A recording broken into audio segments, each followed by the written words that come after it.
আউযু বিল্লাহি মিনাশ শাইতানির রাজিম। বিসমিল্লাহির রহমানির রহিম। শুরু করছি মহান রাব্বুল আলামিনের নামে, যিনি বড়ই মেহেরবান এবং পরম দয়ালু।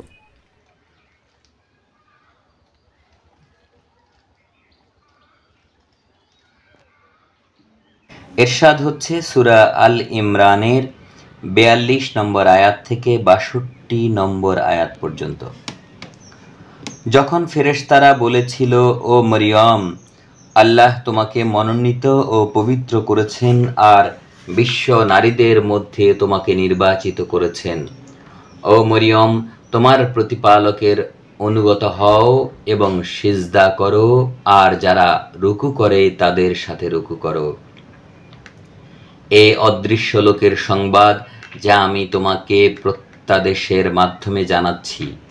তুমি তাদের কাছে ছিলে না যখন তারা তাদের কলম ছুঁড়েছিল। কে তাদের মধ্যে মরিয়মের দেখাশোনা করবে তা ঠিক করার জন্য? আর যখন তারা বাদানুবাদ করছিল তখনও তুমি তাদের কাছে ছিলে না। যখন ফেরেশতারা বলল, ও মরিয়ম, নিশ্চয়ই আল্লাহ তার তরফ থেকে তোমাকে সুখবর দিচ্ছেন একটি বাণীর, যার নাম হবে মসিহ, অর্থাৎ মরিয়ম পুত্র ঈসা। সে ইহকাল ও পরকালে সম্মানিত হবে, আর সে সান্নিধ্য প্রাপ্তদের একজন।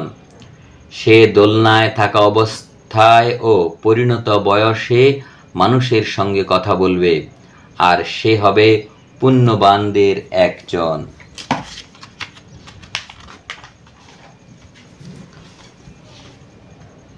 সে বলল, হে আমার প্রতিপালক, আমাকে কোনো পুরুষ স্পর্শ করেনি, কেমন করে আমার সন্তান হবে? তিনি বললেন, এভাবেই আল্লাহ যা ইচ্ছা সৃষ্টি করেন। তিনি যখন কিছু স্থির করেন তখন বলেন হও, আর তখনই তা হয়ে যায়। আর তিনি যাকে শিক্ষা দেবেন কিতাব, হিকমত, তাওরাত ও ইনজিল, আর তাকে রসুল করবেন বনি ইসরাইলদের জন্য। সে বলবে, আমি তোমাদের প্রতিপালকের কাছ থেকে তোমাদের কাছে নিদর্শন এনেছি। আমি তোমাদের জন্য মাটি দিয়ে একটি পাখি বানাবো, তারপর আমি ওতে ফুঁ দেব। আল্লাহর অনুমতি পেলে তা পাখি হয়ে যাবে। আমি জন্মান্ধ ও কুষ্ঠ রোগীকে ভালো করব, আর আল্লাহর অনুমতি পেলে মৃতকে জীবন্ত করব। আর তোমাদেরকে বলে দেব ঘরে তোমরা কি খাবে ও কি মজুদ করবে। এতে তো তোমাদের জন্য নিদর্শন রয়েছে, যদি তোমরা বিশ্বাসী হও। আর আমি এসেছি আমার কাছে যে তাওরাত আছে তার সমর্থক রূপে, ও তোমাদের জন্য যা নিষিদ্ধ ছিল তার কিছু বৈধ করতে। আর আমি তোমাদের প্রতিপালকের কাছ থেকে তোমাদের জন্য নিদর্শন এনেছি। সুতরাং আল্লাহকে ভয় করো আর আমাকে অনুসরণ করো। আল্লাহ আমার প্রতিপালক ও তোমাদের প্রতিপালক, সুতরাং তোমরা তার উপাসনা করবে, এটাই সরল পথ।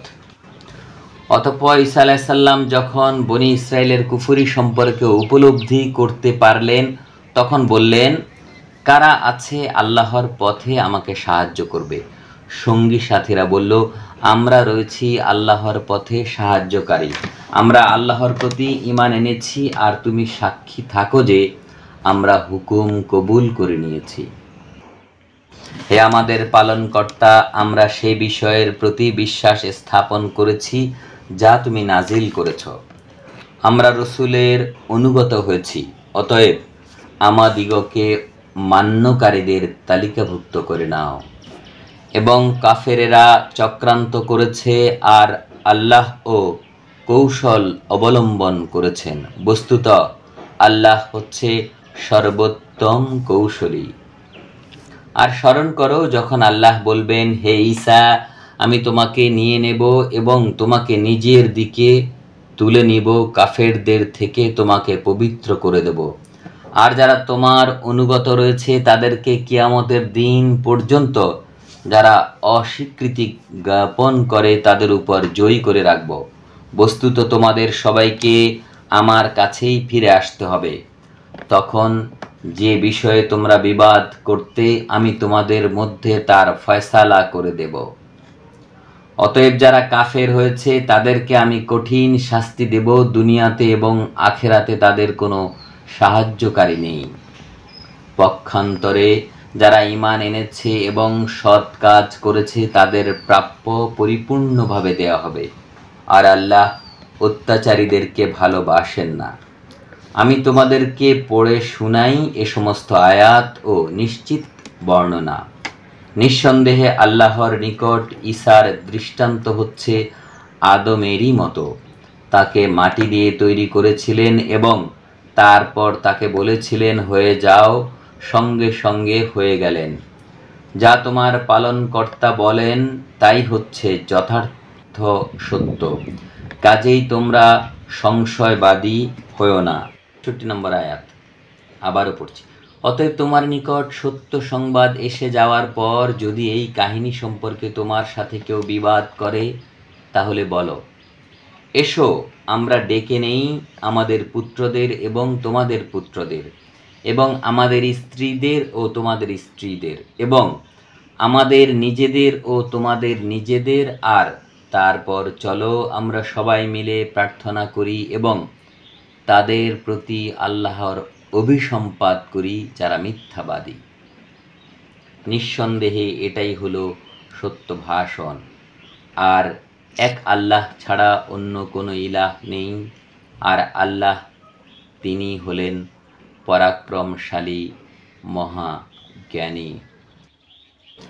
আর তারা যদি মুখ ফিরিয়ে নেয় তবে ফ্যাসাদকারীদের সম্বন্ধে আল্লাহর নিশ্চয়ই জানা আছে।